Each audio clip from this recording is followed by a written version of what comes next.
Welcome to Straight Up. We'll be right back.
She put a pot on she hair and gone. Them a the first one out on the dam. Basket on she head, bucket in each hand. Hold up on she frock, I wanna she grandson. To the market, them a go. For the morning, the day is dawning. For cockacrow to give the villagers a warning. Rise and shine, the birds them a sing. All animal take turn as them join in the waking. Cockacrow, dagabag, donkey, bray, horse, and they even duck a quack.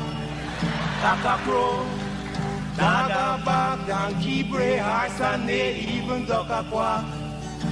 Come and hear this sweet story that tell the people about life in the country.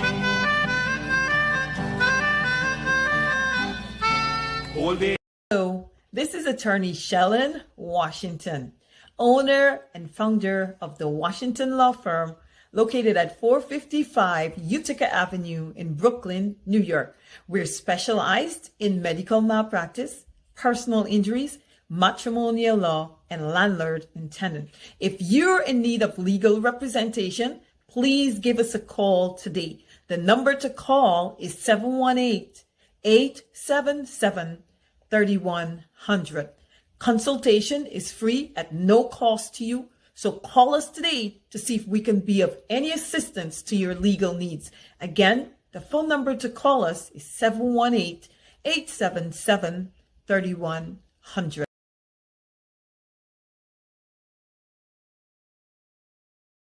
If you are looking to have your statutory declaration, affidavit of income, identity, damage or lost passport, lost license, tenancy agreement, agreement of settlement, power of attorney, last will and testament, and certification of documents, then you need to visit the Alistair Collins firm, located at the Killian Mall, 162 Lamaha Street in Georgetown, between Camp and Waterloo Street. Alistair Collins is a commissioner of oaths and a justice of the peace. Make certain you visit him or call for more information at 649-6410 or 685-6448 or 503-1451. And there's adequate parking available.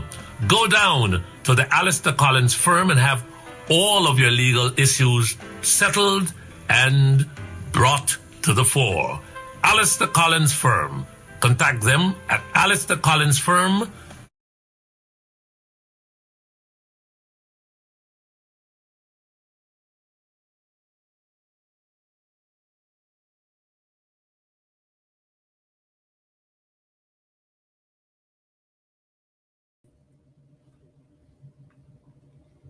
Okay, hey, guess what? I don't want you guys to panic at all. I'm on this evening.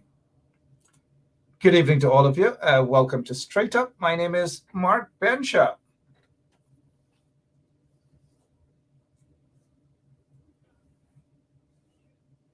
Let me give you guys some time to have what I'm trying to say settle down. Let me just give you guys some time so that you can share the link and understand precisely what I'm trying to say to you. I have a dream that one day there will be real boots on the ground. Good evening to all of you and welcome to Straight Up. We should be joined by Sharma Solomon, former chairman of Region Number 10, young Sharma Solomon. We will be joined by him. And we have asked our operator, Lemon, to try to get in touch with J.R. Crawford as well.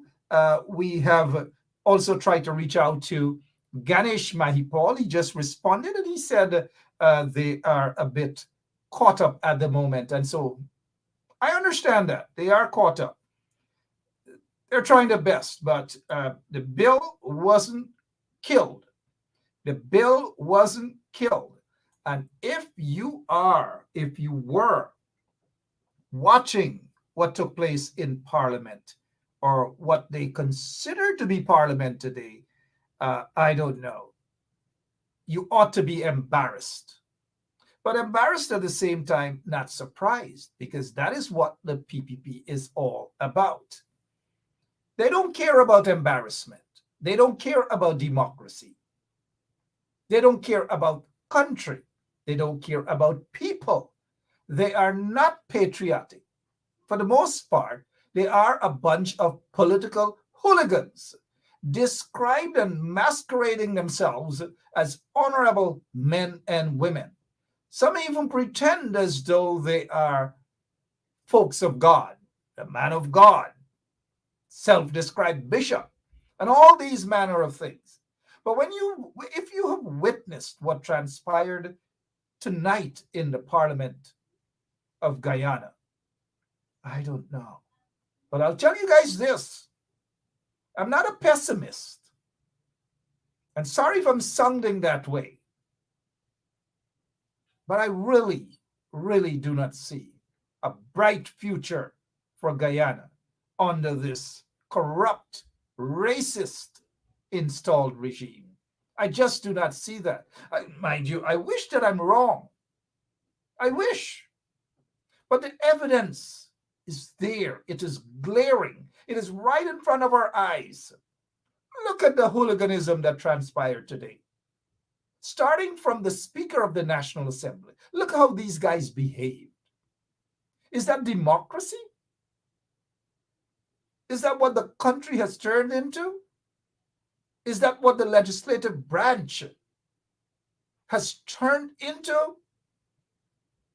No proper debate, no respect for democracy, no respect for the rule of law, nothing at all. I don't know. Let me check some of your comments because I want to get some folks. Let me see some of your views. We've got to listen to the voice of the people, because if politicians in the opposition from day one, if they were listening since 2015, if most of those who are now running, and you see some of them with their screw faces in Parliament, if they were that busy ensuring that they protect the democracy in that country, I don't know. I'm not going to talk about them this evening, but I've seen some of them and I'm like, oh, you guys should have been doing just this since 2015. But for the most part, they have taken what is called a hands-off approach in dealing with some of these political hooligans in the PPP. Now, I'm not talking about political witch hunting and all these different things. I'm not talking about that. I'm not. No, I don't want to. I'm not shedding tears, but every time, we try to fix this lighting system, it's back to square one. So do forgive me, please. But even if I wanted to cry, it's just a day that I think all Guyanese should cry, because dark days are ahead. And the absence of boots on the ground makes it even worse.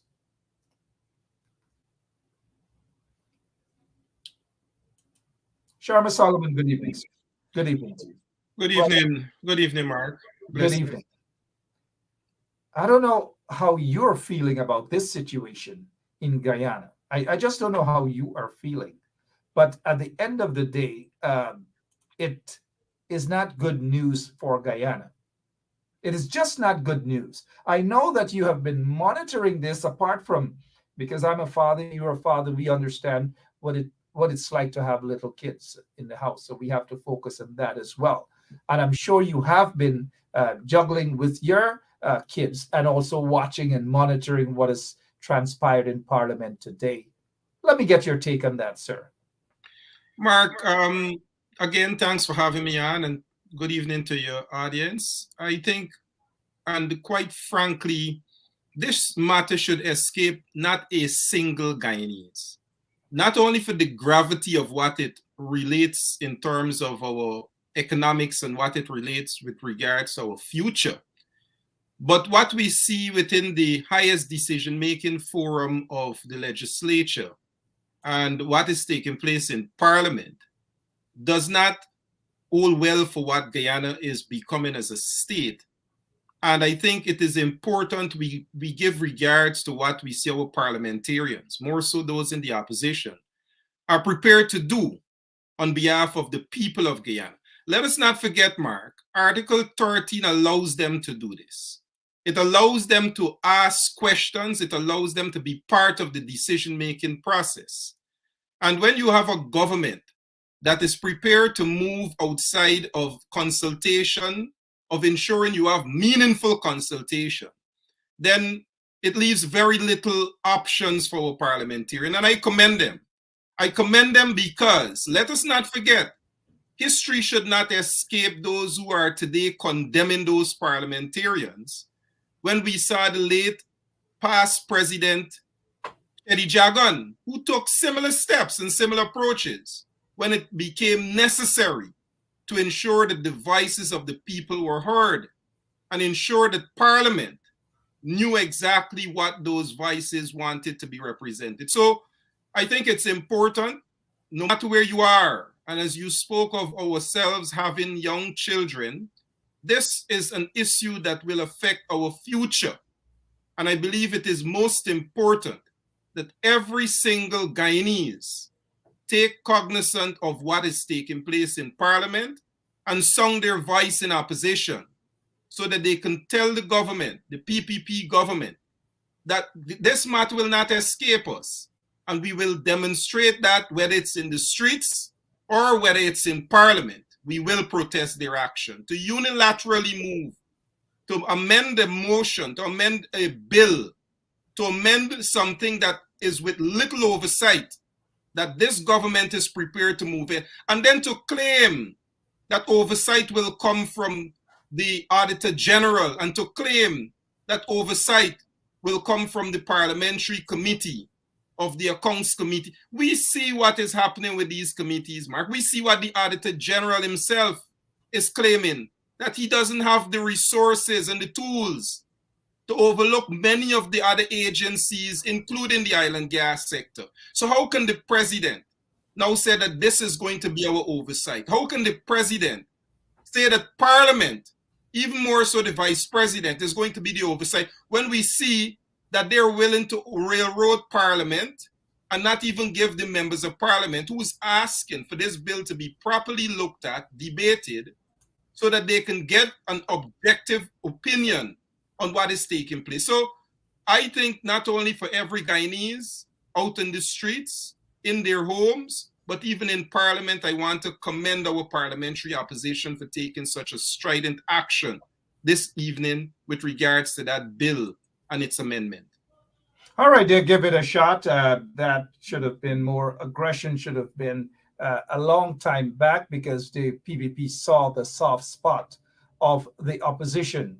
And oftentimes when people speak of that, and we know that the PPP would have taken advantage of that softness. And we saw that over the past year or so. And their actions today should have been their actions 1 year ago, or even more so, because the PPP understands only one language, and that's not the language of quiet talk. It's not that sort of language at all. And now I'm not saying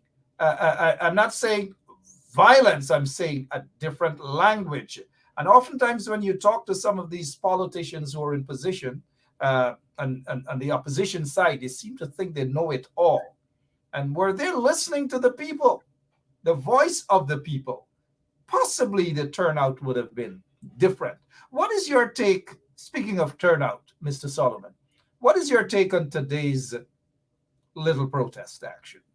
Mark, in the very basic sense of politics and political science, it teaches you of aggregating interests and articulation of matters. And I think what we recognize today is that we need to understand this particular issue of oil and gas. And how does it relate to the issue of aggregating interests? How does it relate to bringing all of these matters that are affecting people, and how those matters affecting people are going to be related to oil and gas? And then how do you articulate those matters with regards to them being able to understand how these matters are going to affect them? That's all right. That's all right, Sharma. Let her talk. Kids will be kids. Go ahead. Yes. It's okay. I think you understand. Okay. No, Yes, no. sir. The point is, when you have people in the streets, whether they're vendors, whether they're street sweepers, whether they're teachers, and you let them appreciate that your salary, that cost of living, that your children's future is dependent on what is taking place in Parliament, it becomes easy for you to articulate those matters so that you can have them appreciate how they should respond when the government takes such One second, Mr. Solomon. She wants to be on your lap. It's okay. We're all human beings. It's okay, my friend.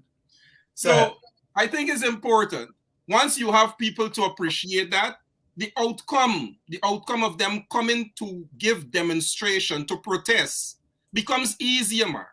It becomes easier when they want to take action, to say, this is why I will leave my home. This is why I will leave my job. This is why I will leave the pot that I'm cooking and even my children, because I know why I'm heading out there. I know why I'm protesting, because these matters are affecting me in my pocket. These matters are affecting me every day as I face the store with an increase of bread by $100. Now, if we can have people to appreciate that, Mark, it becomes easier when you say, let us take to the streets. Let us take this government on, because people know why they're doing it. But if we are unable to articulate these matters clearly to the average man and woman in the street, it becomes difficult for us to be able to say why they should come out and protest. And I think that becomes the challenge of the opposition. That becomes the challenge of the opposition parties, even the new leader. I know that he is capable of the People's National Congress, but I think quickly we have to get on the point of articulating these matters so people can appreciate just the gravity of what it means to every single Guyanese. Well said, Mr. Sharma Solomon. Let us also welcome your pretty little girl. She can sit with us for the duration of our show. She'll be our co-host. Soon you'll have Emma too, Mark. That's okay. These things do happen. We're all fathers, we're parents, so we understand that. Our operator is saying that J.R. Crawford is with us. Let us get J.R.'s take on. There he is. Good evening, Mr. Crawford. How are you, sir? Good evening. Good evening, everybody. How are you doing? Good, thank you. Let's get straight into. Let's get straight into. First of all, today's protest. Before we get into Parliament, let us get your take, sir, on that. Well, I was disappointed with the numbers. We don't seem to be organized enough to get our supporters out there, and this is showing a bad thing on us as a party, that we're not able to have our supporters be out there on critical issues. Mind you, we just came off a Congress, and our new leader has garnered over 900 votes compared to the other candidates. It's a disturbing behavior that we are seeing, that our party supporters are not going out there. And, I consider it an insult on the leader, where you garner all these votes. These are people right here, and you couldn't get half of the vote, the delegates out there showing their support on a critical issue. And, we need to get down together. We need to get more people involved where we can able to mobilize. We have to, summon other people where we can get this party interested and aware of the political situation that are affecting our lives. Like Sharma rightly said just before me, that this is for everybody to to be worrisome of what happens here. Like I said, I'm still in awe. I guess a lot of I am also in awe, GR. But let me say this to you: were I there in Guyana, I would have been out there since 6 o'clock. Whether I had breakfast or anything, I would have been out there since 6 o'clock. Some people might be asking, JR, you were right there in Guyana. Why weren't you out there to make up the numbers? Well, one of the reasons is that I'm all the way out in quarantine too. There are a lot more of the party supporter right in Georgetown. And, I'm saying it. I'm not going to, it's different. No, I'm saying they're right there. It couldn't hurt if they spent an hour, because this is going to affect us in a big way. But I still have my reservation of what this may, passing this bill may do to the PPP. And we'll discuss that further into the program. Well, we will. But let's stick a pin there, because I said it doesn't matter where I was at that time of the protest in Guyana. I love a protest. I love boots on the ground. I love wearing boots on the ground. And no talk. And I don't come on Facebook and just type and talk about fighting and boots on the ground, and it doesn't happen. That's me. Call me boots on the ground man. That's me. But Mr. Solomon, what would it take to get the people to wear boots and hit the ground as it was before? 10,000, 15,000, 20,000, as opposed to just under 100 people. Mark, there are menu. There is a menu of things, or there are a menu of things that we can look at. And I give you one earlier, which would be, how do we allow the issue to be able to relate directly to people? Because this will affect every single Guyanese, home and abroad, home and abroad. So I think that's the first thing. How do we articulate that? But beyond the articulation of the issues that allow people to buy into it and in a very ideological way identify themselves with it, the other issues that now become the menu would be, how do we find unity? How do we find people understanding that they have a united coming together of forces? And I think that becomes very critical for leadership on how they are able to bring the forces together and understand that every single soldier is a soldier in the battle against this very atrocious and autocratic behavior by the People's Progressive Party. So that becomes another part of the menu of efforts that will be needed to bring people out. We have to be able to unite our people behind the cause. And I'm speaking on this because, as someone with the experience of appreciating how do you confront the People's Progressive Party on issues that affect every single person within a particular constituency, and in this case, every single Guyanese. So outside of articulation and unity, you have to then understand what it is that you're up against. You're up against the People's Progressive Party, a party that is well-oiled with regards to propaganda, well-oiled with regards to how intrusive they are within the structures of the state. So then you have to appreciate what you're up against. The third thing, which is a very, very well-oiled People's Progressive Party. And how do you then dismantle that with regards to taking apart the structures that they're so entrenched in, including the police force? Because that is the weapon that they'll use to intimidate people.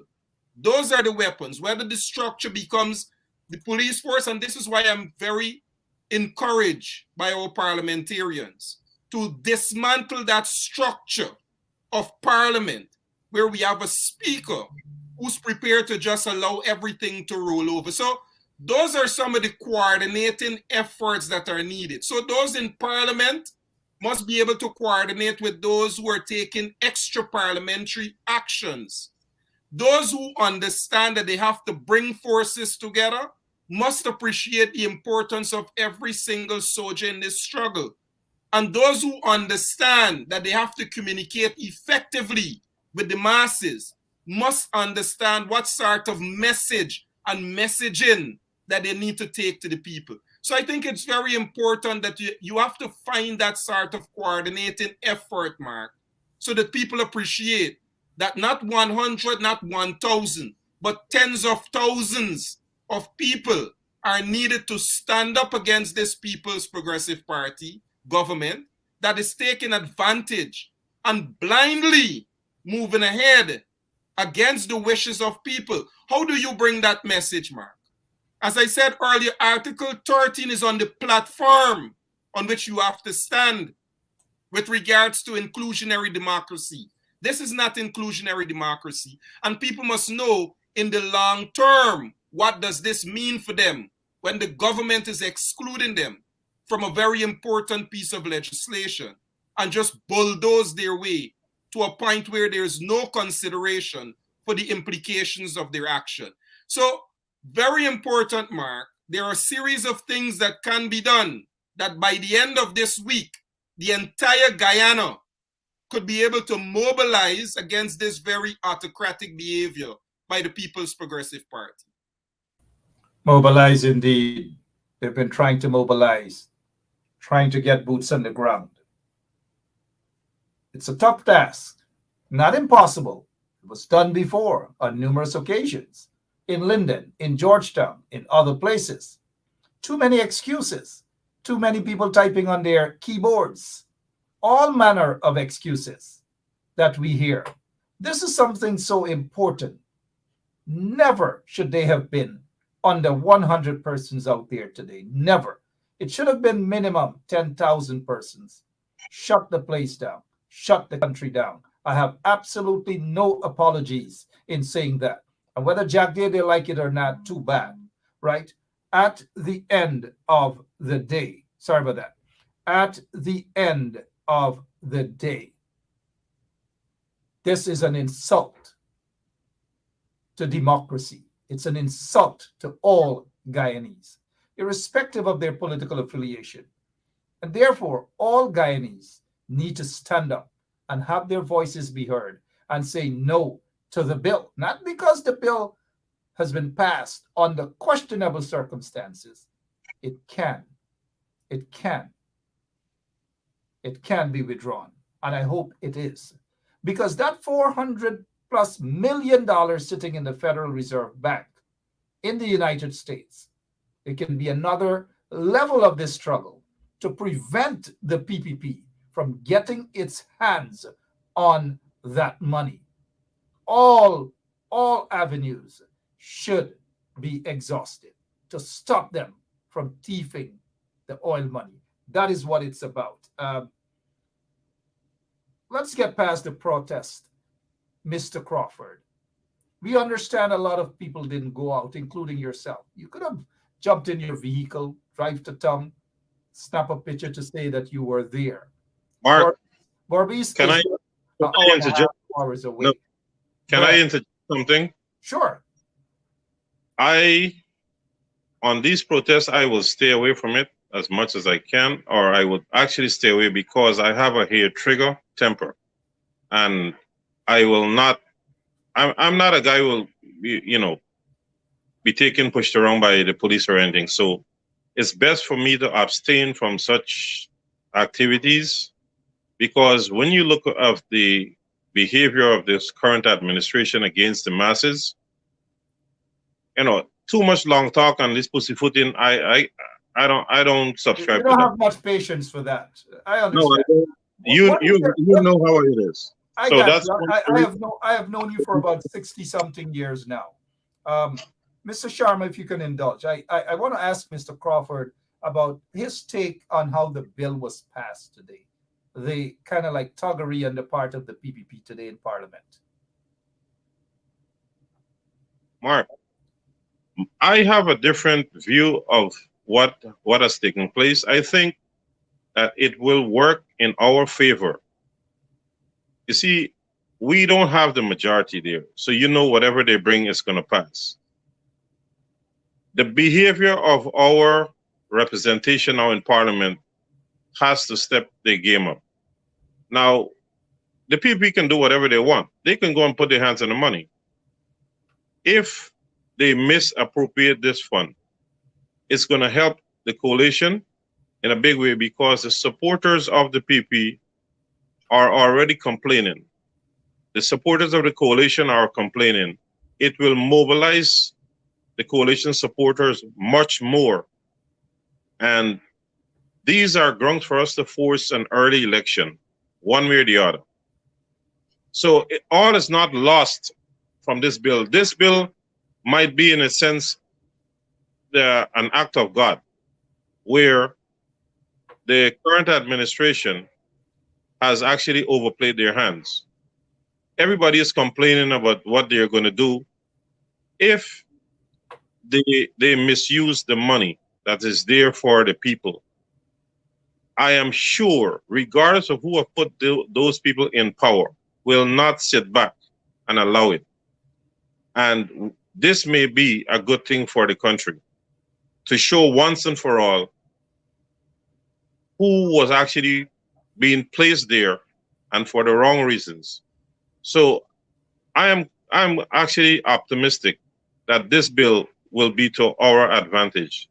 All right, so let's stick up in there. Kind of difficult to digest that pill, but let's get back to Sharma. Sharma, and JR would get a chance to answer this question too. But are you surprised, Mr. Solomon, that the ABCE countries that were so vocal during the course of the elections and right after the elections, they rushed into GCOM. They were very active.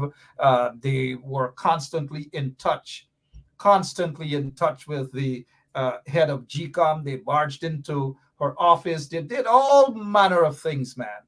And even after the elections, they were all over the place. But let me ask you this. Are you, Mr. Solomon, surprised that the heads of the ABC countries' missions in Guyana are quiet?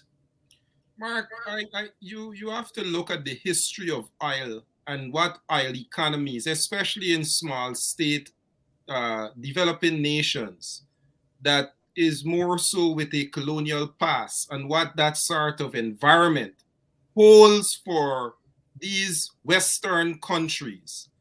I remember last year, part of my thesis dealt with the involvement of our bilateral partners and their involvement with regards to how they ensure their presence are there for the electoral process. And very encouraging, we must recognize, more so with the doctrines that are available by the United States and how they overlook that particular hemisphere, which includes Guyana. And you see where the Trump era of the oil and gas management, and we must remember even the current ambassador, even though there is a new 1-year US government in place, what that era meant, it was more about our resources and what it meant for the Americans and what it meant for our bilateral partners. So what we are seeing is not friendship, it's interest. And that is what America lives on. America doesn't have friends.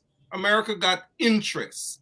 And our oil and gas sector, with a multilateral agency, or in fact, one of the biggest agencies in Exxon, represents that new dimension of where you see that interest being played out. So Guyanese must understand, though we look to the West and though we look to these ABC countries, their interest becomes most paramount than any of the things affecting Guyanese. And I like the fact that we are in the Biden administration about human rights and the issue of good governance, which we will hold to see how that plays out. But in the meantime, that should not take away from Guyanese that fact of what becomes the interest of America doesn't necessarily mean the interest of Guyanese. So it is for Guyanese to understand where they have to play their parts. And it is only by their action will make those who have interest in Guyana becomes interested in what is taking place in Guyana. So Guyanese must first sound the alarm. It is Guyanese to first take the action and take the necessary steps to highlight these issues that will bring attention from those same Western states who ran into GCOM, who talk about the interests of good governance. We're now seeing what was really important to them.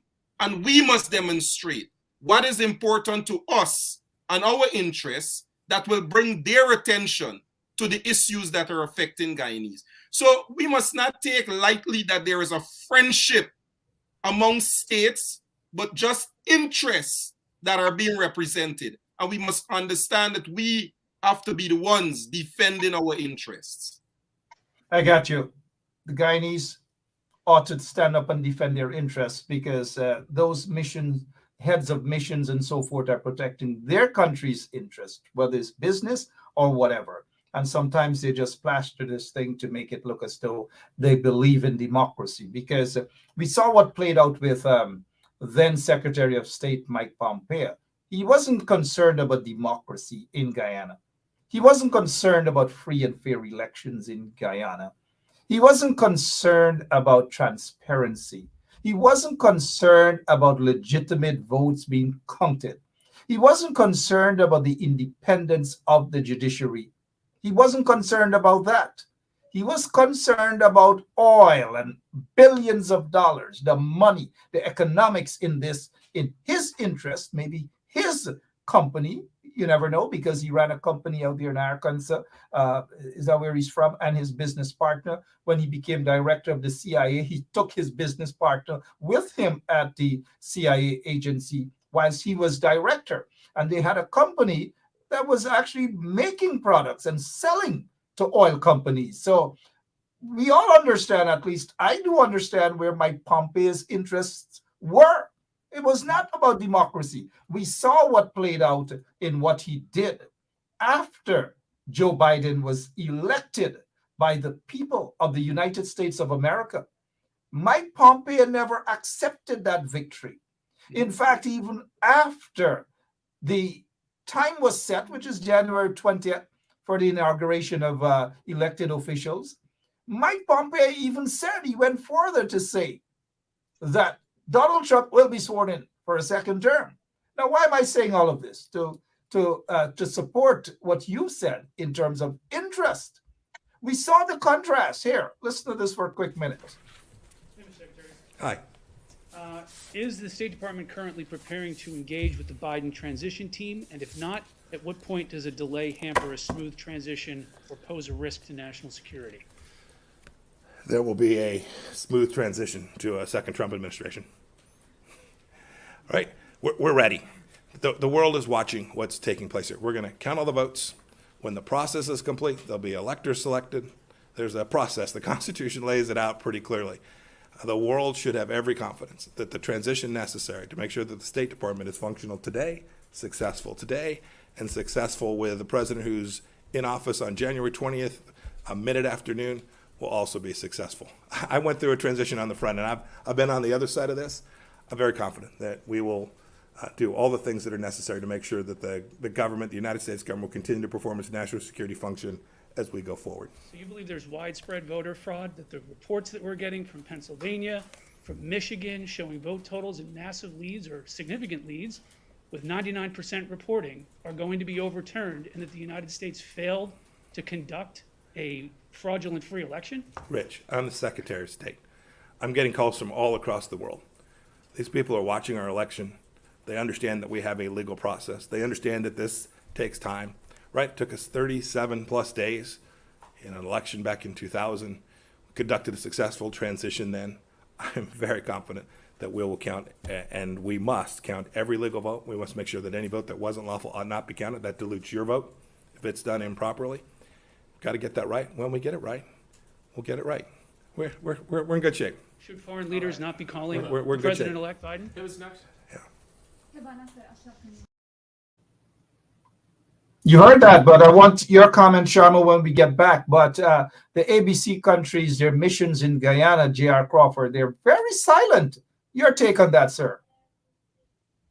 Mark, it's either by design or they are embarrassed. What we have to do as an opposition now is to start to bring certain issues to light. If we can't get it from the ABC and the E countries, there are CARICOM nation, there are the non-alignment countries, you have the United Nations. You know, we have been playing reactionary people too many years, and it's time now for the coalition people to step it up. They are waiting for the PPP to make a move, then they're going to react. This is not going to help us, and we need to come together. You know, see, too many of us wants position, and once we're there, we get lackadaisical or we get, you know, big-headed. And, you know, we have to make some hard choices of who are our representatives. If they cannot, you know, do what is right for our country and to get Guyana back on its track, then we need to get them out of there. And, like I said, the ones who storm our GCOM office, they're going to pay for it, or they probably has gotten to understand what they did and it was wrong, what we need to push the issue, but as a collective effort, we are not doing it. And quite so often, many of our supporters, they are very strong to condemn their fellow Guyanese for their political choice. But when it comes time to fight the international people, they are silent because they are afraid they cannot go to a foreign country or whatever the case may be. You know, we have to either understand that if we're going to fight for Guyana, we got to put it on the line. I have done it, you have done it, Sharma's done it, and many others. But there are many others who need to step it up.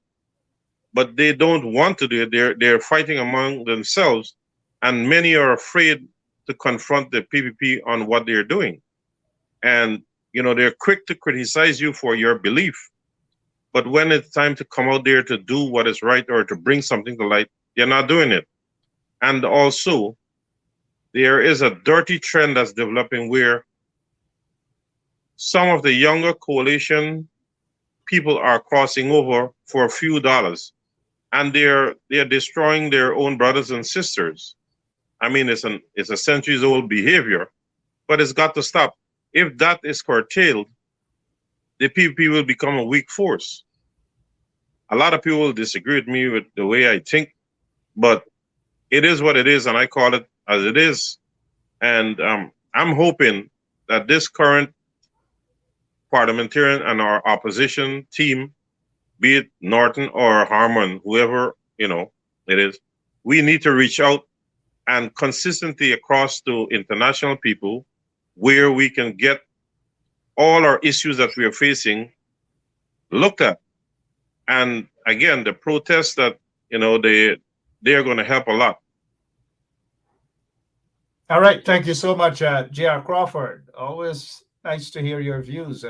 Lots of people like it. Some people don't like it. But that's the nature of democracy. Let's head back to Mr. Solomon. Quinn, triple Quinn, whoever that individual is saying, in politics, there's no eternal friends, no eternal enemies. It's always about interest. Quite exactly the point that you have made earlier. Mike Pompeo bawling out on a mountaintop for all the legal votes in the U.S. to be counted. Quite contrary to what he said in Guyana as he meddled in the affairs of Guyana's politics, the internal affairs.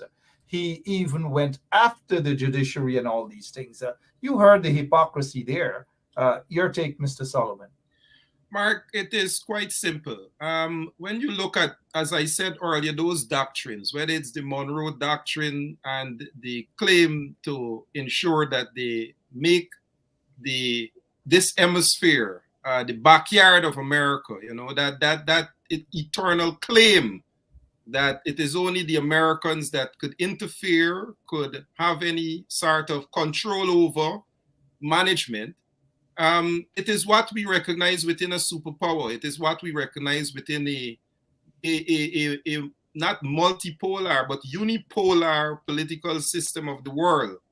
And in that recognition, I think it is quite important, especially in the area of international relations and foreign policy, that Guyanese, again, it is how do we articulate to Guyanese what they saw in 2020, while you had those foreign missions invade the Ashmin building and made certain claims. It is important for us to be able to say to them, again, that what you saw, it is not necessarily in the interest of democracy.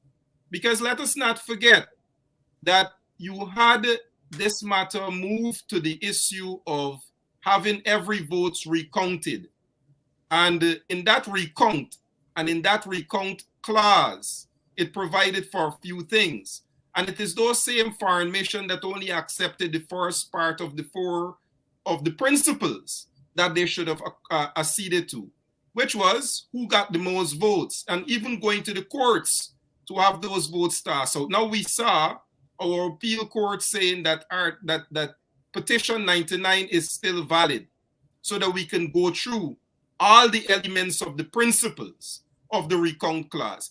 So not to say that we should have issues with our foreign partner. And if you understand the issue of neocolonialism, and what ExxonMobil represent in that new structure of ensuring that their dominating presence in Guyana speaks for a part of what the colonial era represented in this new form of colonial ownership.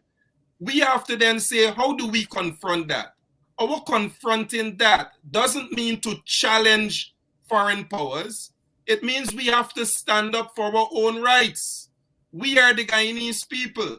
We own those resources. It is we who have to lay claim to them.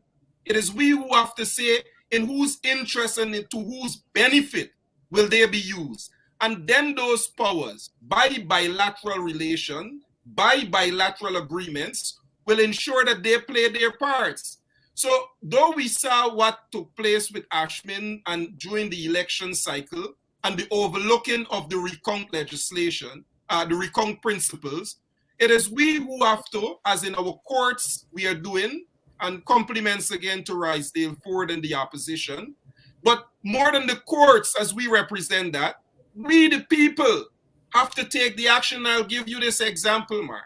Because while we were in the streets of Linden, while we were in the streets of Region 10, going after the issues that the PPP choose not to use Article 13 to involve the people in the decision-making process, it is we who said, notwithstanding the sort of interest the Americans, the British, the Europeans had within our interior location in their mining companies, in their different resource sectors, that was not what we were targeting.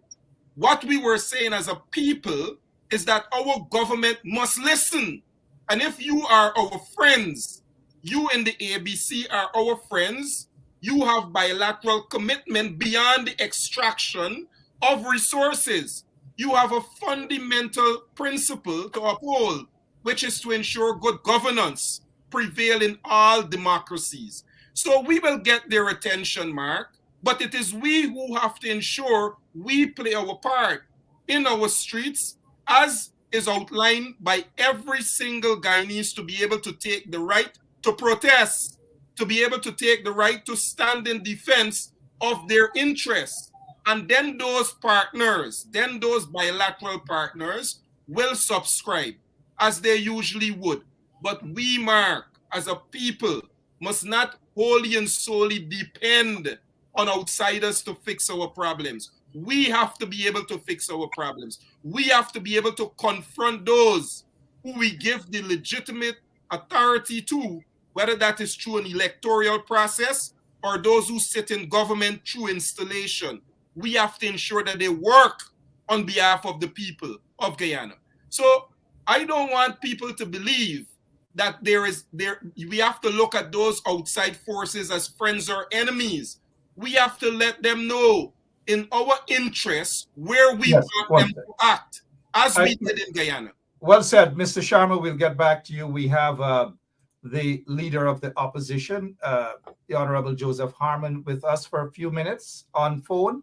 Mr. Harmon, a lot of people are disappointed in this bill. This disrespect to democracy, the rule of law, and even to Guyanese. What is your take? You guys were there today. Let us hear from you, sir. Yes. Hi, Mark. In fact, this was a bill which, as members of Parliament, we had a very long conversation on this matter in a meeting. We were guided by Vincent Jordan and several other persons who had the benefit of working on the original act, the Natural Resources Act, which this bill now seeks to amend. And what it has done, this bill is now allowing for all of the benchmarks which we have set in the act to be removed, and for the PPP to have access without going through those benchmarks to this fund. And this is why we have basically called it a bill that gives them the ability to thief from that fund. We have made a very clear statement on the matter, and all of our MPs who did what they did today. And I want to say that I'm very proud of the work which they have done. And this was all part of a very carefully worked out plan which we had set up before. But the bill itself now allows for some of the transparency arrangements, the oversight of the expenditure to go straight through the window. It allows for the government to be able to draw down on this fund to put funds into to the fund itself, to allow for them to extract from it without the parliamentary oversight. What they are anxious to do is to draw money from this fund to pay off debts which they have already created. And we made this point in the budget debate that they were borrowing monies on that fund, using it as collateral. And so what they do now, it's coming to the end of the year, they have to pay back these banks, these local banks from which they borrowed. And so they are in a hurry to pay these banks off. And so this is why they did not go into the necessary consultations that are necessary. We had serious consultations on the act before it was passed in 2018, 2019. And so what they are doing now is basically bypassing all of those safeguards.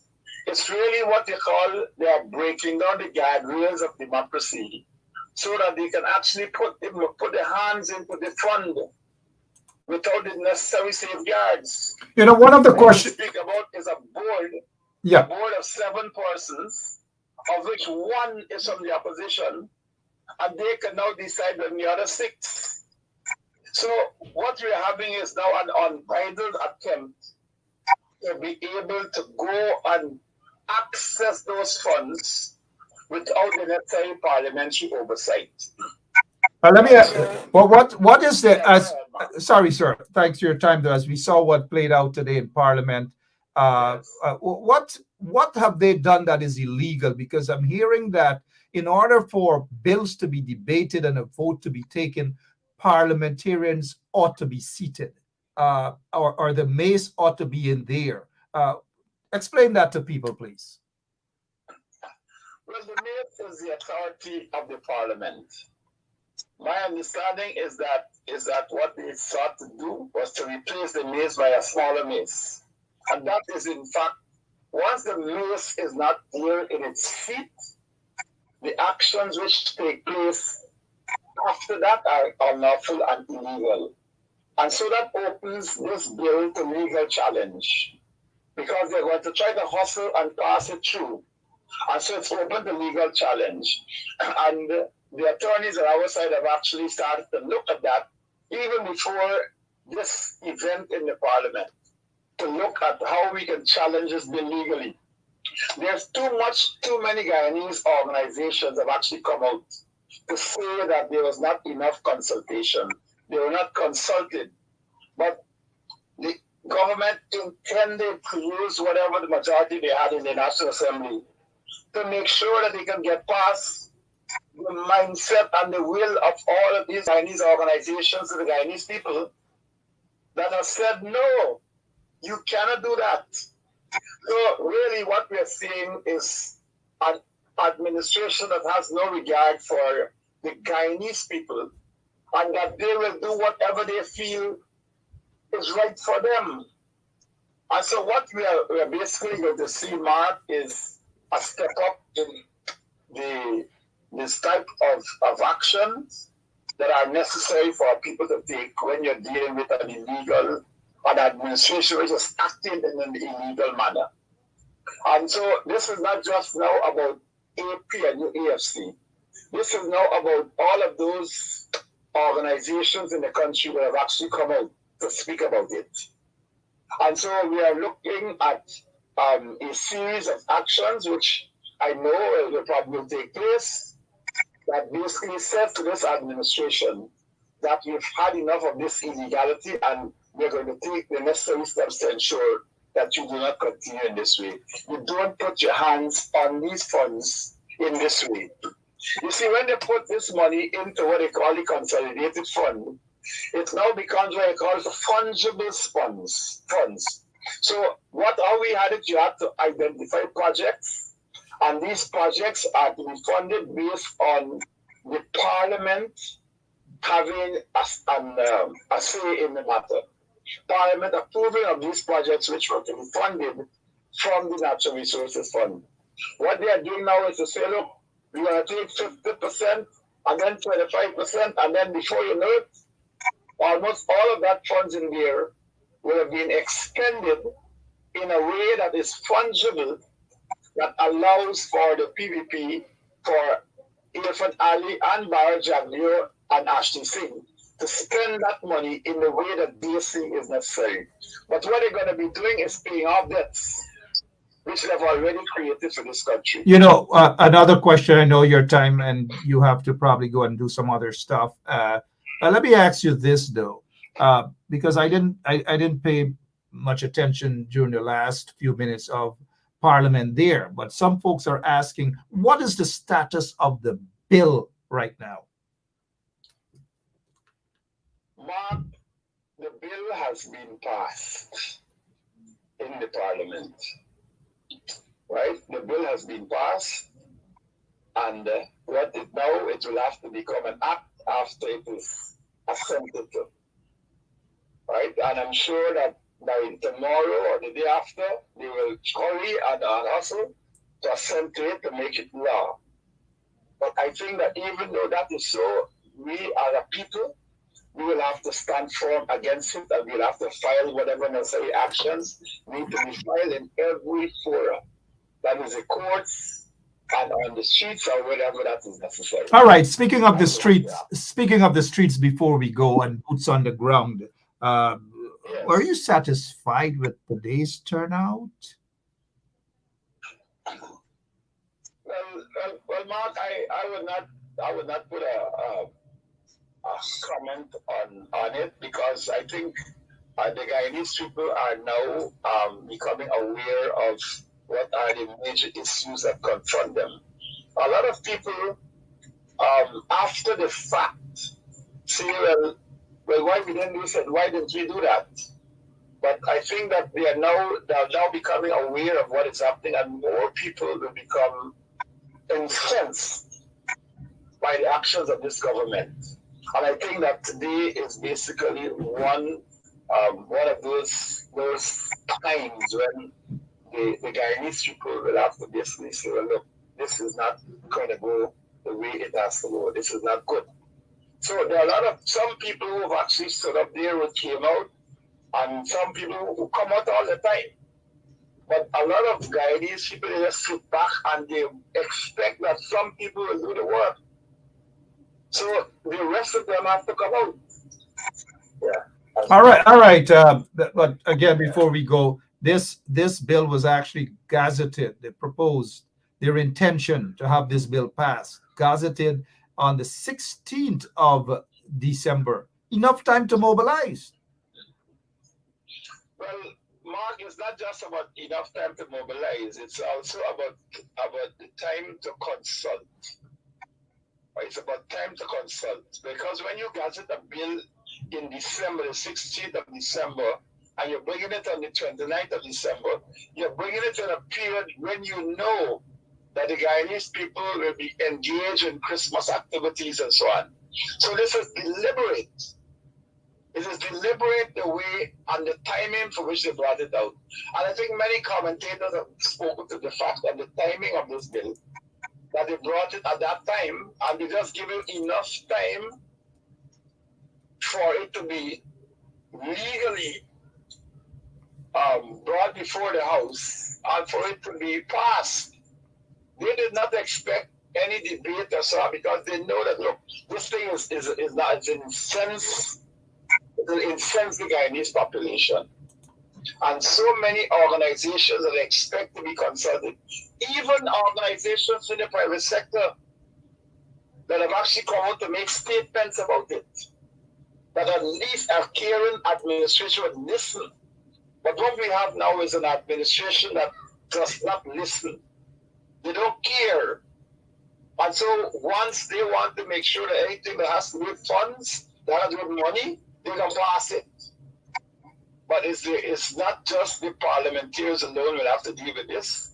The parliamentarians deal with it in Parliament, but the rest of the society will have to now deal with this. All right. Thank you so much for your time, though, Mr. Harmon. Still the opposition leader. 2022 is around the corner. I want to wish you, your family, and all your friends and everybody the best for 2022. But since we have a couple of thousands of people who are listening, watching this program right now, they can't hear if you answer this question quietly. Just whisper it to me. Will we see throughout 2022 Joseph Frederick Harmon as the opposition leader still? Give us this breaking news tonight. Mark, until there is a new election and so on, Joseph Harmon is the opposition leader. Joseph Harmon is the opposition leader. And I think we just need to focus on that. We need to ensure that you understand the various roles of people and that Joseph Harmon is the opposition leader. And that is what we need to understand. Let me ask you this quickly before you go, because I want to again wish you and your family all the best for the new year. During the Congress campaign, the campaign for Congress to be elected the leaders of the party, you did say that in order for you to function as opposition leader, or in order for you to get this job right, you need to be elected as leader of the party. You are not elected leader of the party. Aubrey Norton has been elected leader of the party. What if Aubrey Norton says now, in order for him to function properly, he needs to be the opposition leader? What would you have to say about this now? And there are two separate issues, Mark. That there is no need for the person to be opposition leader to function as leader of the party. He already has that authority of having been elected as a leader of the party. Right? So the function of the leader of the opposition is a different issue altogether. It requires several constitutional interventions. And so what we need to do is to work together to ensure that the interests of the Guyanese people are protected and that we have formed a strong bulwark against the PPP administration that continues to ride roughshod over the interests of Guyanese people. Fair enough, and I respect that. I respect that working together thing. But what if Aubrey Norton wants to go east and the opposition leader, who happens to be you, wants to go west? Well, I hardly see that happening now. All right, we'll take that, Mr. Harmon, Joseph Frederick Harmon, the opposition leader. Yeah. Thank you so much for your time, sir. I appreciate it. Have a great rest of the night and prosperous 2022 to you and your family, sir. Well, thank you, and the same to you and your family and your listeners all across the world. Thank you very much for having me, and I thank you for the support that you've given throughout the year 2021. And I look forward to keeping your listeners informed on the actions of the parliamentary opposition in 2022. Thank you so much. Thank you very much. Appreciate it, leader of the opposition. Yep, sir. Leader of the opposition.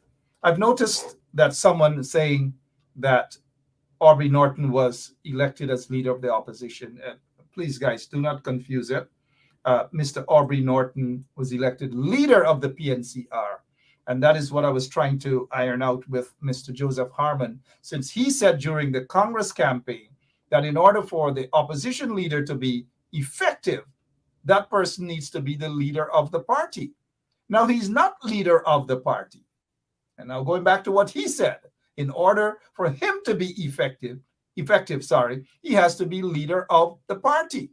Now, suppose Aubrey Compton Norton, says that in order for him to be effective as leader of the party, he needs to be leader of the opposition. I don't know. Mr. Harmon has dismissed that. Let us have Sharma Solomon to get the first bite of that. Do you believe that the leader of the opposition would be more effective if that person was also leader of the party? Mark, let me just say that this particular matter And we were part of the Congress, so I will not behave alien to what is taking place. I will not behave as though this is not a matter of significant importance. But what I'll say is that this particular matter deserves the opportunity to have the attention that it requires in a more leveled environment where people are allowed to sit down, to appreciate the value of each other. I will say the campaign that we were part of, unity was the bedrock of our campaign. It took into consideration the different structures that the party, the People's National Congress, is given oversight, whether those are the YSM, the NCW, parliamentary, regional, municipality. All those become elements, in fact, of what the party is within its remit and ability to manage. So for me, this matter is one where it requires those two very fundamental approach. One, to appreciate where the united approach of taking on the People's Progressive Party becomes very important, and how do we unite to do that? But at the same time, for this particular issue, to have a more leveled conversation of people understanding roles, functions, and responsibility, and how to move beyond that. I don't think a public display of this issue serves the party, serves the parliament, serves those elements, and in particular, serves the people of Guyana well.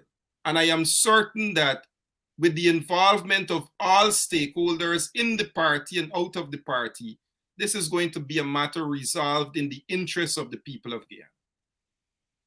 All right, well said. But you do believe that at some point in time, because the history of the PNCR now, PNCR, is that when they're out of office, the leader of the party is the opposition leader. And therefore, as opposition leader and as leader of the party of this at the same time, it makes things easier, which is what Mr. Harmon was saying. And I agreed with Mr. Harmon then when he said that in order for him, for his job to be easier as opposition leader, he needs to become leader of the party. But now he's not leader of the party. That seemed to have changed a little. I don't know. But would you say that if the leader of the party was the opposition leader, that things would have been easier from a party standpoint? Political power, Mark, requires as much power as you can have to be effective as you want to be and to execute the mandate that you have to. So I cannot disagree to the point of, and I always remember this. Take, for example, what is taking place now with the People's Progressive Party. That as much as you want to make nice, they have executive power. As much as you want to make nice, they have parliamentary majority. So in any political space, once you can have exclusive power to take on the issues affecting you and the constituencies in which you represent, then it becomes easier for you to execute the mandate given to you by those constituents. So I appreciate the fact that indeed having as much power as one can have within the political remit allows one to be more effective in executing their job. All right. Hey, Sharma Solomon there took us around to Borby's Bridge, drove us back up the Demerara River, cut through Kokwan. We got you, sir. We got you. J.R. Crawford, as a small man Otto would say, we got you, sir. We got you. Mr. Crawford, do you believe that in order for the party to be effective in terms of having its political works done, that the leader of the party ought to be the leader of the opposition? Yes, Mark. And I must say this. Mr. Harmon, on the record just now, gives some confusing theory. Once the PPP was installed in August, he should have been having his team that he overlooked working and getting the information to our base from day one. Don't wait now for all these things to then, look at the press conference. They're not there. You know, you must dedicate half an hour every week to get your supporters in tune with what is happening. Don't wait a year and change, and then here it is, the PP are running around and doing as they please. Let your supporters know if you've made contact with the international organization and how the process is going, whatever. I mean, it's a little bit too late now, regardless of the legality of his position. At this juncture, the party and all who connected to the PNC owes Aubrey Norton an opportunity, regardless of how Aubrey is or what he is. And I'm a man, I'll say what I have to say in the truth. Aubrey needs to be the man in charge now, regardless of what it is, because you need to let Aubrey run the show to see if we are going to get something different from the last year of what we've been seeing.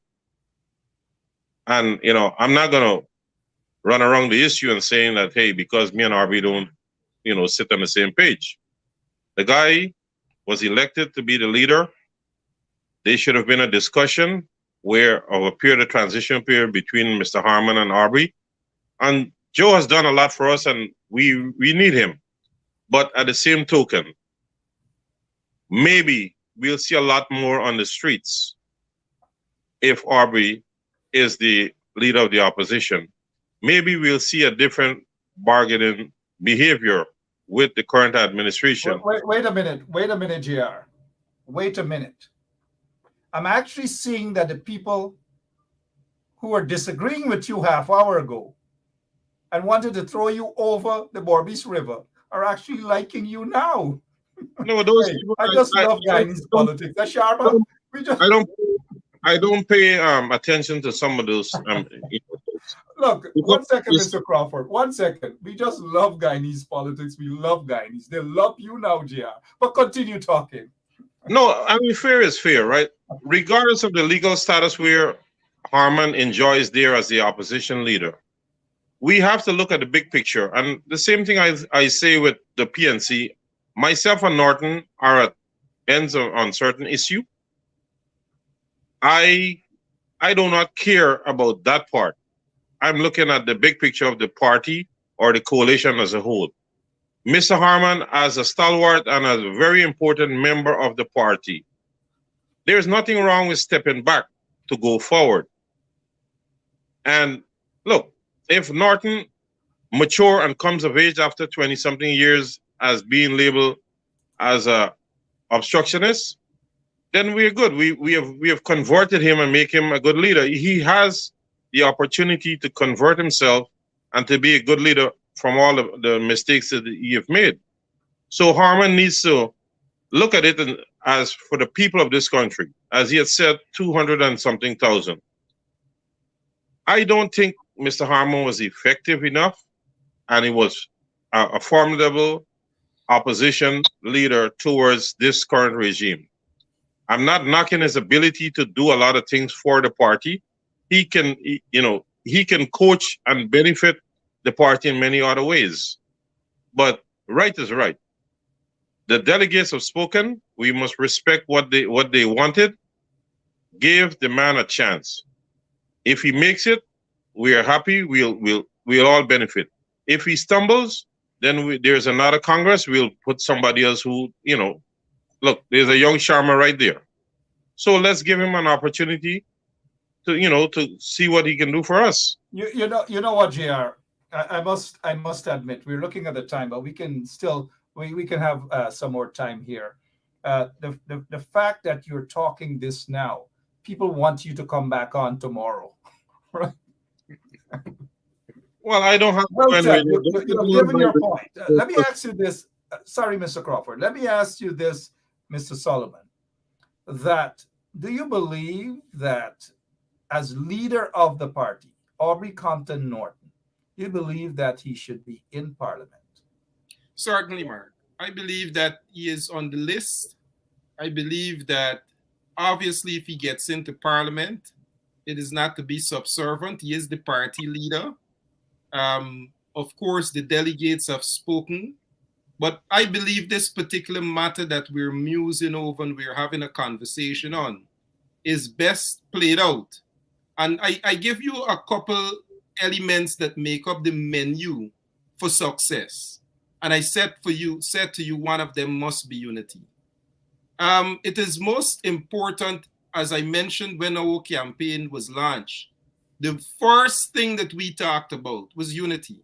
And I think because we're not seeing that at the moment, it becomes important to note that that becomes difficult, not only to achieve now, but as you move forward to accomplish the things you want to get done. So for me, this matter needs to be played out in a more level environment. I know there is a national debate on the issue. I know internal to the party, we have people who are making different noise in terms of what they want and what they expect. But the outcome of what we want to see is going to be able to allow us to have an effective, not only PNC, but an effective arm at every level, whether it's in Parliament, whether it's on the streets, whether it's in our municipality or RDCs. It becomes effective when we appreciate the value of every single individual. Mr. Norton is the leader. Mr. Norton has been elected by the members of the party. He is on the national top-up list. So he's eligible to get into Parliament. But as we debate even the issue between whether it's opposition leader, whether it's party leader, there is a third factor, which is the person who is responsible for the list. And none of the two gentlemen have anything to do with that. And that is up to David Granger, our past president, and our past leader of the party. So even that sort of conversation is very important before we can even arrive at who gets into Parliament or not.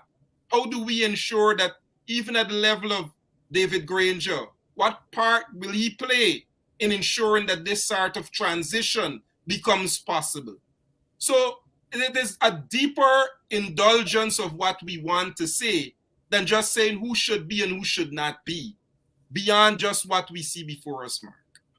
Well said. And you mentioned Mr. Granger and his role. It simply let me just remind folks that former President David Arthur Granger plays a major role in all of this. Why? Because he is leader of the list. Leader of the list of candidates. It means during an elections period that once elections, they submit these names of candidates, then they have to elect or select a leader of the list. And Mr. Granger is the leader of the list. It simply means, in breaking it down, that the only person who has that authority to remove somebody as member of Parliament is David Arthur Granger, who happens to be leader of the list.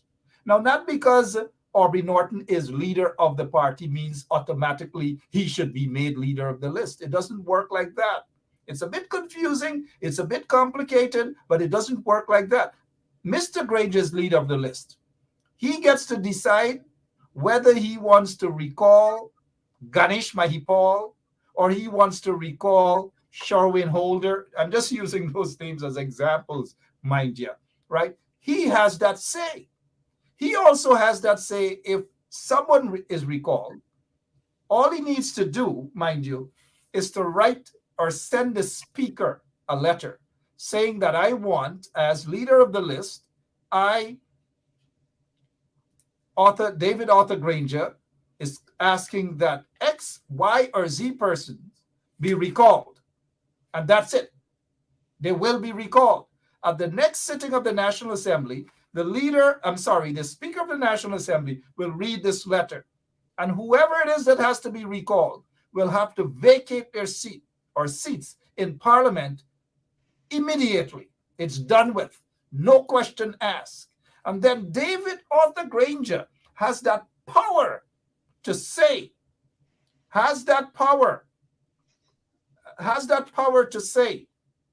who will replace that person that was recalled, or persons that were recalled. That is how it is. I noticed some people, no, Mark, no, that is how it is. They probably don't understand the system, but that is how it is. Now, as it pertains to Mr. Norton, I also support what you said, Sharma, what JR said, that Aubrey Compton Norton should be in Parliament. Once Aubrey is in Parliament, then we go to the next level to argue whether Aubrey Compton Norton should at some point in time be elected. And no one is selected. Someone is elected. That is what the Constitution says. Elect. They elect a leader of the opposition. So now once Aubrey Compton Norton is in Parliament, and I support that, he should be in Parliament, and very soon.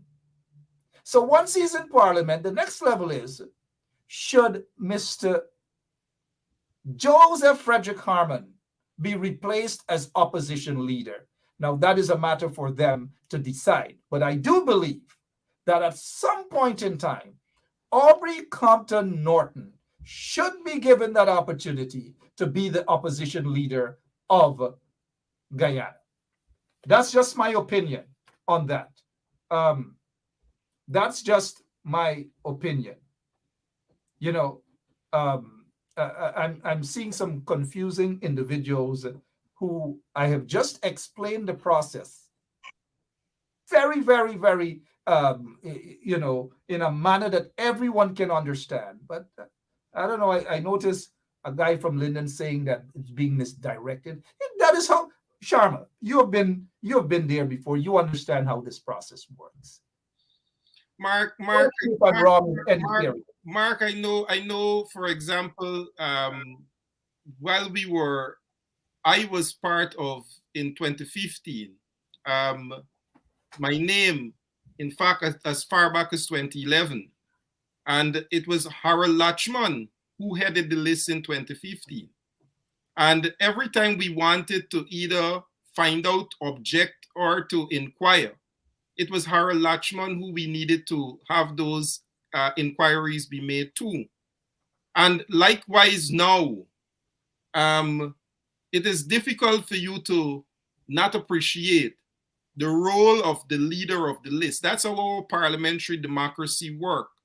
That is how the issue, and one of the other mechanisms that you needed to mention is that this also needs to be channeled through GCOM. So despite the issue of those who are heading the list, there are so many mechanisms in place that is needed to be considered before we get to the point of the replacement of individuals.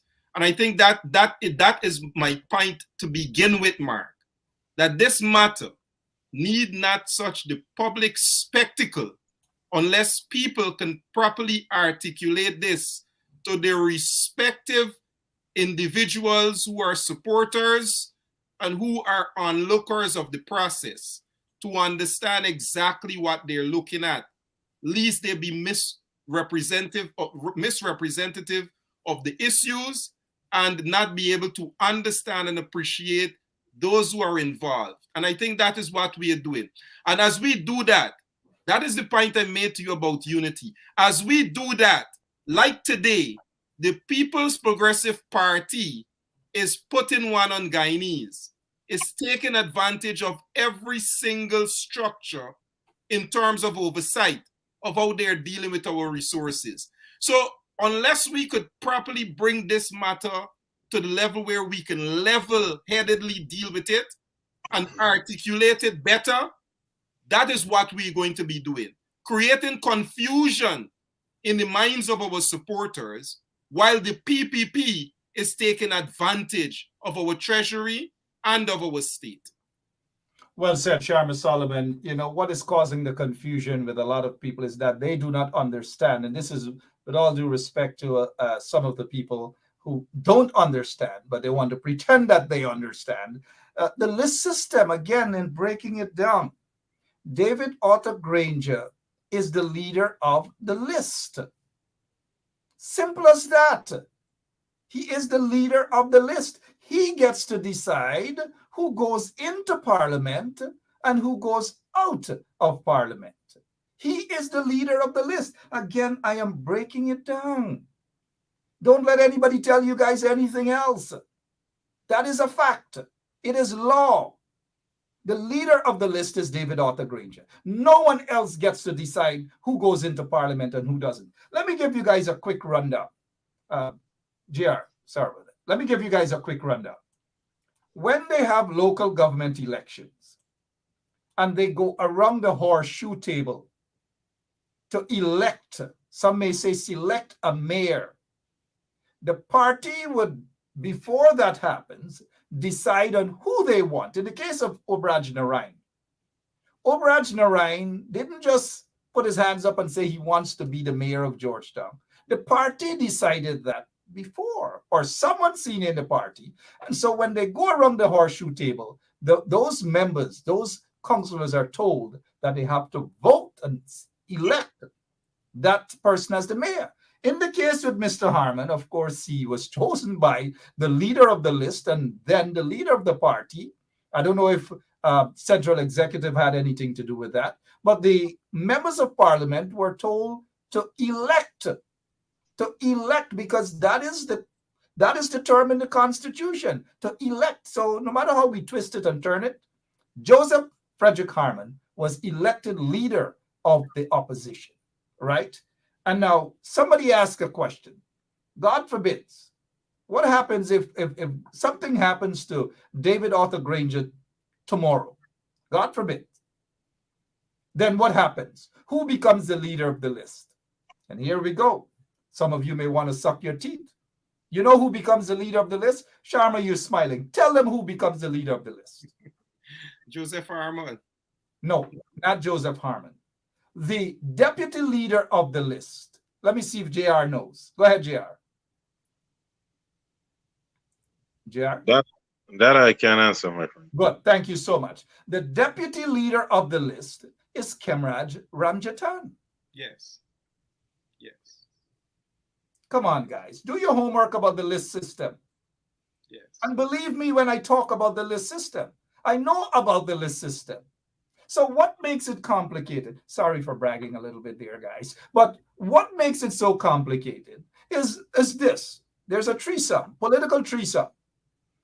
David Arthur Granger is the leader of the list. He gets to decide who goes in and who comes out of Parliament. Secondly, Joseph Harmon is the leader of the opposition. Thirdly, Aubrey Compton Norton is the leader of the party. Gosh, things are so complicated. They are so complicated, my friends. I don't mean to insult anybody's intelligence or whatever. I'm just saying, understand the list system before some of you speak. It is very complicated. A political threesome. Joseph Harmon said, in order for him to be effective as opposition leader, he wants to delegate. Well, he wanted the delegates to vote him as leader. Now, Aubrey Norton, on the reverse, is saying in order to be an effective leader, he needs to be made the opposition leader. I agree with Joe Harmon, and I agree with Compton, Aubrey Compton Norton. I agree with Joe Harmon, what he said during the campaign, and I agree with Aubrey Norton. They've got to have this middle ground that Mr. Sharma spoke about. They have to sit down in Congress Place or wherever, over dinner, over lunch, over cook-up, over whatever, and get this thing done properly in the interest of their party, in the interest, by extension, in the interest of their support base and the damn country. Enough said on that. Your closing remarks, Mr. Crawford. Mark, I wanna touch on this thing.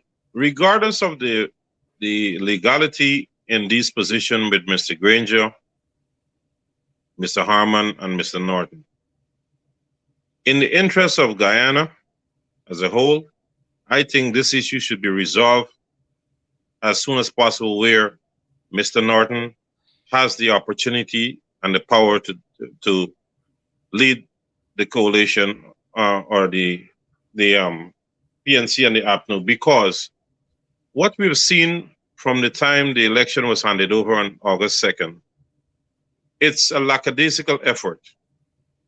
Now, we don't know what Mr. Harmon, what Mr. Norton will do, but you got to call him a fresh-faced leader. So we have to give him an opportunity. And Mr. Harmon has been there. Mr. Granger had his time. I think they should find common ground where RB gets the opposition leader and into parliament.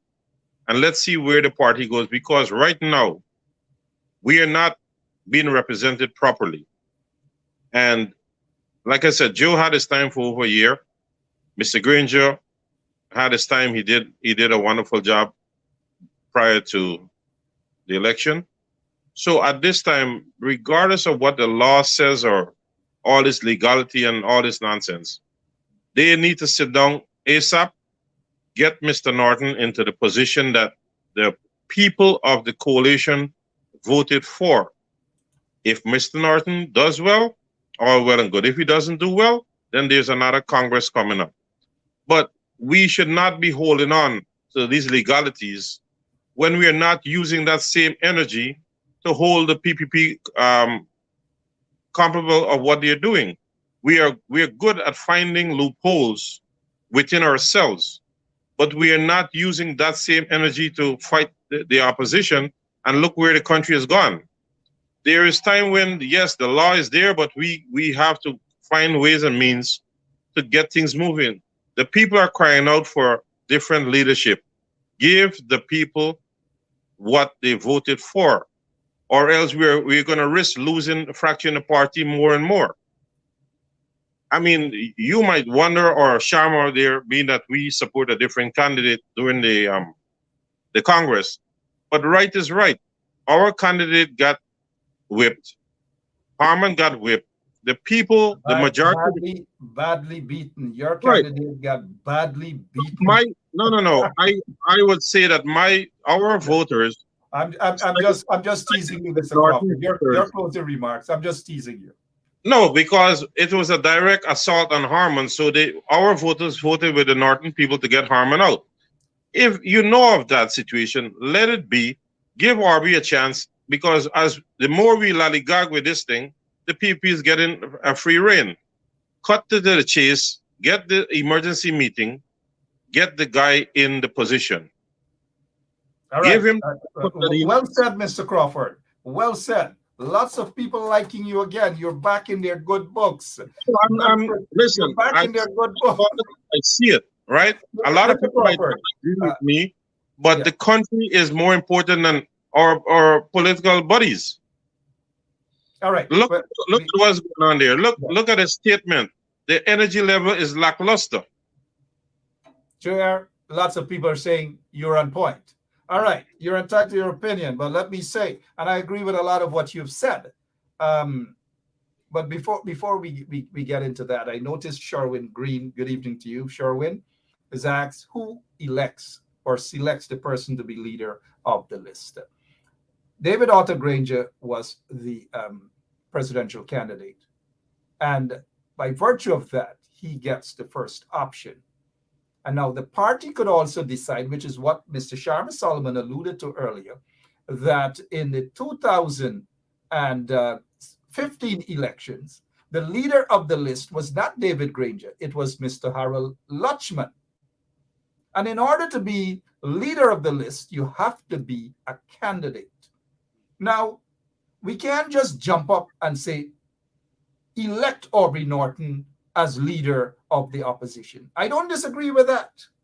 But in order for that to happen, he has to be in Parliament, which means that somebody has to be removed from Parliament for Aubrey Norton to sit in Parliament. Now, the million-dollar question is, who will be that person?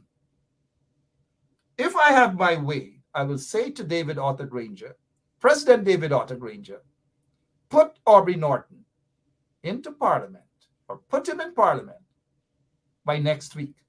But the question is, who will be removed from Parliament? Now, if he asked me to give him a list, I have a long list. Your closing remarks, Mr. Solomon. Your closing. Thanks, Mark. Thanks for having me on this evening. And let me just say compliments to those members of Parliament. I am very encouraged with the action we saw today from our members of Parliament. Compliments to them. To those who took to the streets, I want to say compliments to every single Guyanese who took to the streets today. And for those who raised their voices, compliments to you all.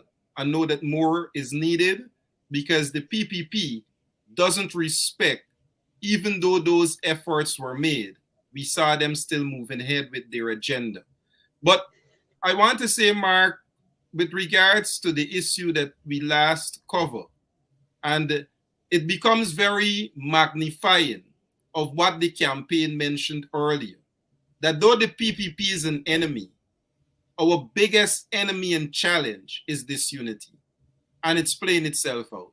Because the enemy of the state, the enemy of the people, the enemy of progress of the Guyanese society demonstrated that in less than a week and a half, with disunity in the party, we are unable to challenge that enemy effectively with regards to how we take on the approach and how we approach every effort that is needed to ensure that we bring results. So I would then encourage everyone who is with a vested interest to ensuring that we are able to effectively take on the People's Progressive Party and this runaway government to understand the underlying principle of what will allow us to do that. We have to come as a united front. We have to look beyond our differences and appreciate, as JR said, that the Guyanese people are paramount to all that we individually stand for. I believe Aubrey Norton should be in Parliament. I believe Aubrey Norton should be given an opportunity to have the consolidated power needed so that he can be an effective leader of the People's National Congress. I also believe that it is the party that drives the agenda of Parliament. But I know those who are involved and those who are in charge will come to a more amicable outlook on how they will move forward. And with that, I want to end by saying a blessed, prosperous, productive 2022, not only to the People's National Congress, but to all Guyana. And look forward for 2022 to be more productive, prosperous, and that we were able to really put boots on the ground so that we can confront the ills of what is taking place in the Guyanese society. So, Merry Christmas. I know it's past, but a more productive and prosperous 2022 and a Happy New Year to all. Well, same to you and your lovely family, Sharma Solomon. Same to you, J.R. Crawford, and your beautiful family also. Same to all of our listeners. But let me say one thing, though, that maybe someone in Parliament should have the decency, if they so believe in what we have said tonight, that Aubrey Norton should be in Parliament. Someone in Parliament currently shouldn't just wait to be recalled or for anybody to be recalled. Someone should stand up and say, here what's happening. I will resign my seat in Parliament to give the leader of the list an opportunity to put Aubrey Compton Norton in Parliament. Who will do that? Will anyone do that? Any bet? We will see by probably the end of this week or the coming week what will happen. I was made to understand tomorrow, executive party members have very important meetings. I don't know what those meetings are about, neither do I know what will be the conclusion after those meetings. But let us hope good sense prevails and that Aubrey Norton gets an opportunity to sit in Parliament. And once he sits in Parliament, that is the only time they can decide whether he will become the next opposition leader or not. Or if they don't want to put Aubrey Norton in Parliament, well, then there will just be a ring-dong fight in the PNC. And if they want a ring-dong fight, it does no one any good. Not the party, not their supporters, and not the country. And whilst they continue to fight, guess who benefits from it? JR said it. Solomon, you said it. The installed PPP regime. My name is Mark Benchap. I want to thank you all of the lovely listeners from around the world. This is democracy in play. Some of you agree, some of you disagree. But let me quickly address this particular question by Brenda Casey. But quickly, gentlemen, before we go, quickly, we have a member of parliament with us. But let me answer this question by Brenda Casey. Mark, what can be done in the diaspora about the Federal Reserve Bank in New York? Lots can be done from a legal standpoint to prevent an installed regime who has passed a law to tamper with those funds under questionable circumstances. Brenda, lots can be done. Lots can be done. Let's quickly get a comment from Honorable Member of Parliament, Coretta. Good evening and welcome. Explain what happened in Parliament today. Let me say good night first to your viewers, and let me say good night to Mr. Junior Crawford. It's been a long time. And the Honorable Sharma, how are you doing? But Mark, let me say to you, today what we had a series of bills that were supposed to be passed in Parliament. These bills, like every other bill, they come and they're debated on, and then you have the votes. Some of the bills that were passed today, like the local content bill, it's one that we started. And so we fully supported that, and we had some amendments to that bill. Of course, you know, the PPP, because they have the numbers, what they did was to ignore all the amendments that we put there and reworded them to mean the same things that we were saying, and they brought them there and they voted on them. Unfortunately, and I don't really want to say unfortunately, because this is the way things have got to happen. We are there to represent over 218,000 legal votes, and these are people that we have to represent. And so we have to ensure that we protect the interest of the Guyanese people. Outside of the 218,000, we have to protect the interest of the Guyanese people. We have to protect the interest of our children and our grandchildren and our great-grandchildren and everybody else. Because if we allow the PPP to do what they want to do every time and all the time, then our great-grandchildren are going to be repaying debts that the PPP are going to indebt themselves into at this time. So we had the natural resources fund bill that they brought up, because what they attempted to do, and I'm going to say attempted to do, is to do away with the bill that we had there in 2019. That bill that was passed in 2019 had measures in place so that government would not be able to spend willy-nilly, or that the government would not be able to, let me put it this way, would not be able to thief the money of the Guyanese people and give it to their friends and their families. And so we had that clause there. What they have done now is to come to the National Assembly, bring this bill, and here it is, the president is appointing who he wants to sit in this committee, between 3 to 5 persons. He also appoints the director of that committee, and that would give them, in clause 17, it would give them the right to withdraw as of tomorrow 100% of whatever funding is in there, and nobody can question them on that. And so we opposed that. The first thing we said to them is that since they've released this bill, there has been wide condemnation of this bill all across the society.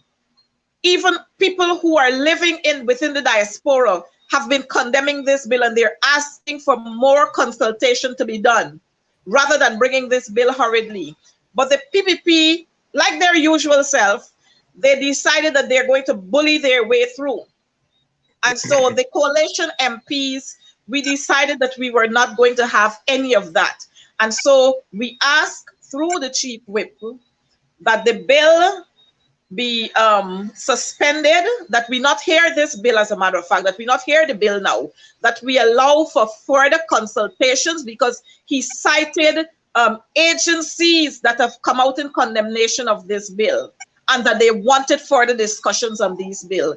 The speaker, in his usual Mansour Nadir self, decided, yes, Honorable MP, I'm hearing you, but I'm going to listen to the minister within the ministry of the president, of the office of the president, who has responsibility for finance. He is going to speak on the bill. And so Chris said to him again, Mr. Speaker, I wish that you would listen to the cries of the people. The people are talking here. And he decided that he would have none of that. And so we decided at that point that we were going to disrupt the proceedings.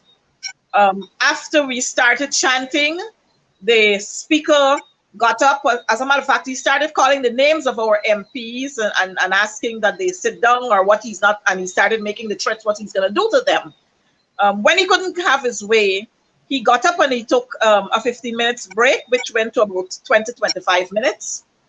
And then they returned to the House. Of course, not putting the mace where the mace is supposed to be laid.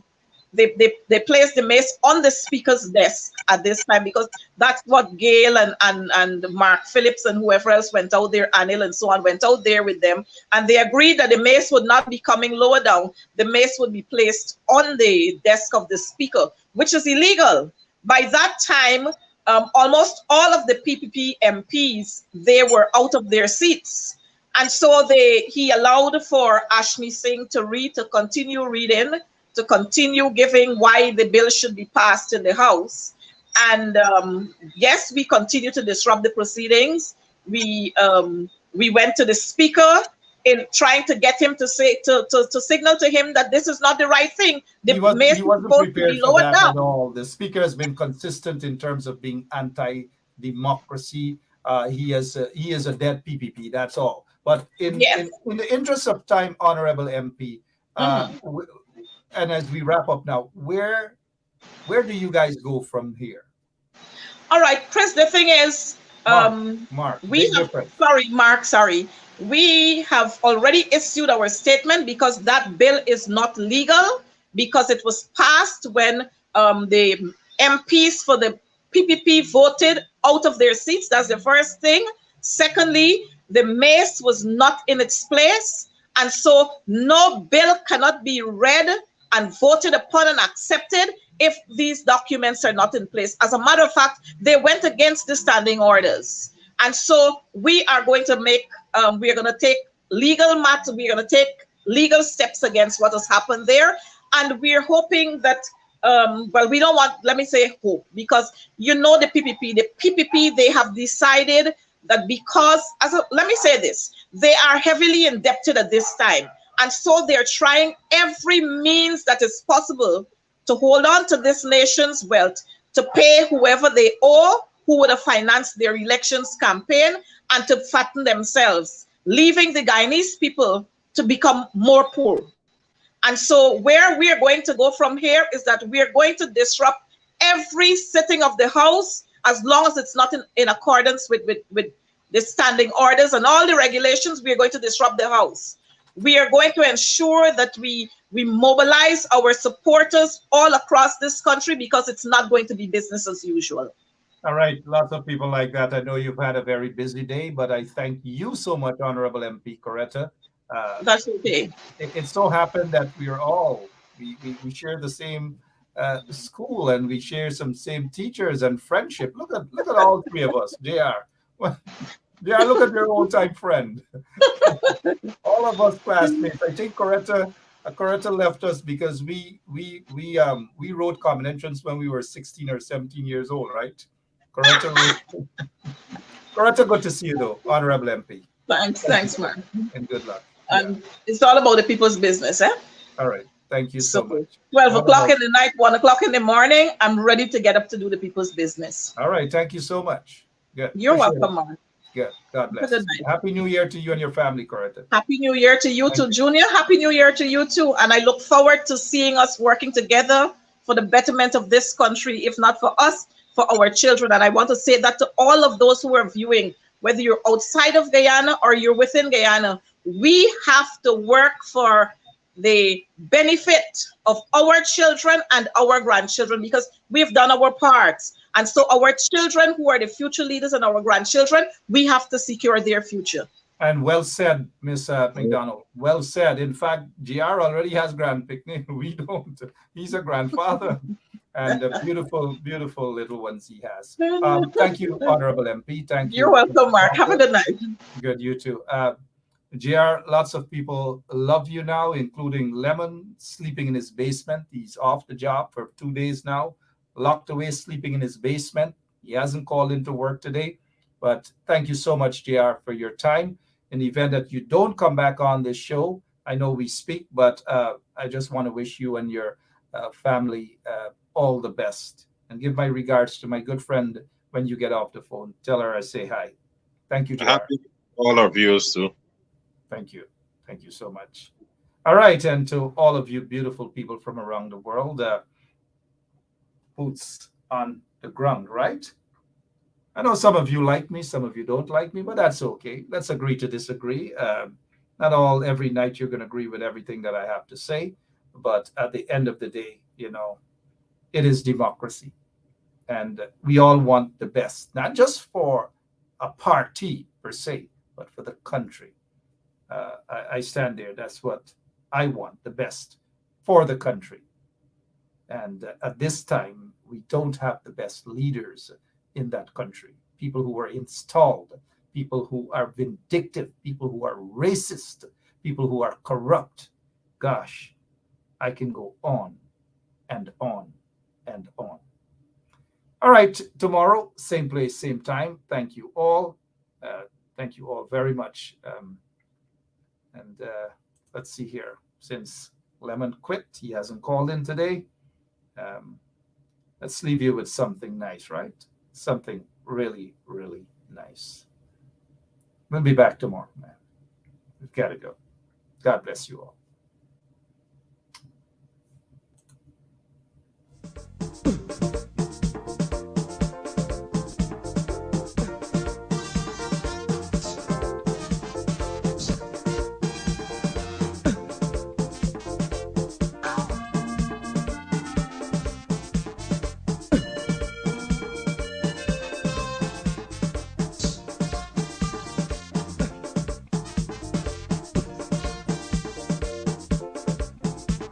I'm in the mood.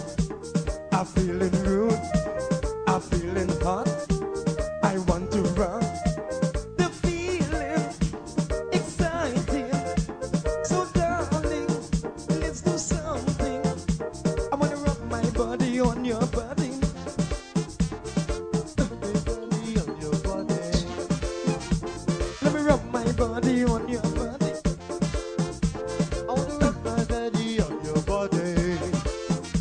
I wanna rub and love him. I wanna rub and kiss him. I wanna rub and jam him. I wanna rub and rub him. I wanna rub my body on your body.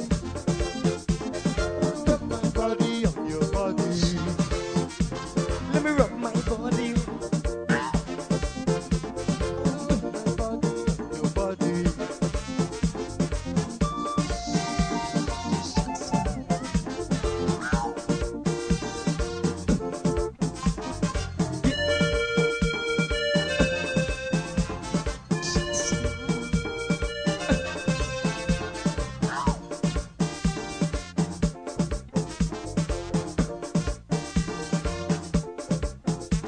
I just get paid. I want to play. The vibes is right. I wanna hug up tight. No time to waste. I wanna work my ways. So come on, babes. Give me a taste. I wanna rub my body on your body. I wanna rub my body on your body. Let me rub my body on your body. I wanna rub my body on your body. I wanna rub